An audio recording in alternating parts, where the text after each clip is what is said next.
Ito ang latest update sa nawawalang beauty queen at teacher na si Catherine Camilon na mahigit isang buwan nang nawawala. Nagkaharap na ang pamilya ng nawawalang beauty pageant contestant na si Catherine Camilon at ang itinuturing na primary suspect na si Police Major Alan De Castro. Narito ang buong detalye. Ngunit bago tayo magpatuloy, huwag kalimutang i-like, share, subscribe, and click the notification bell for more updates and for more upcoming videos. Maraming salamat! Pormal nang nagkaharap sa kauna-unahang pagkakataon ng pamilyang Camilon at si Police Major Alan De Castro, ang itinuturing na isa sa mga sospek sa pagkawala ng beauty pageant contestant na si Catherine Camilon.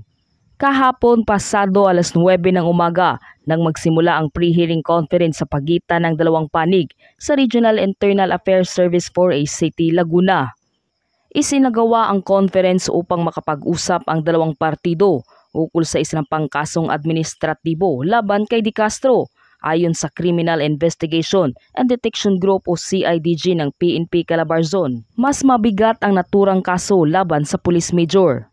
Kaugnay nito, gumugulong na rin ang kasong kriminal laban kay De Castro, kabilang ang kidnapping at serious illegal detention.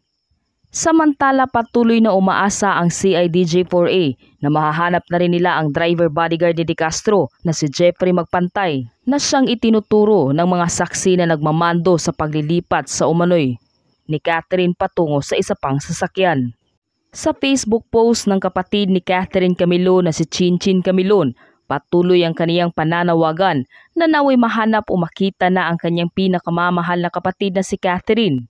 Kalakip rin dito ay ibinahagi rin ito ang mga litrato ni Jeffrey Magpantay, ang driver bodyguard ni Police Major Alan De Castro. Kung sino po makakapagturo sa kinaroroonan ni Jeffrey Magpantay ay makakatanggap ng 500,000 pesos reward mula kay Senator Raffy Tulfo. At maraming salamat po sa reward na binigay ni Sir Raffy para mapadali ang paghahanap kay Catherine. Yung model na mawala, to my understanding, may mga person of interest na and nag-usap kami ng aming CIDG and mukhang pa naman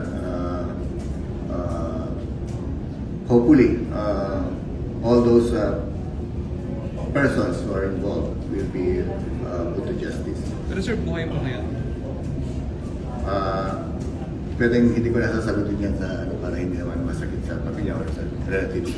We just let it kung ano yung kakalabasan ng further investigation, follow-up operations ni Colonel Jack Manila.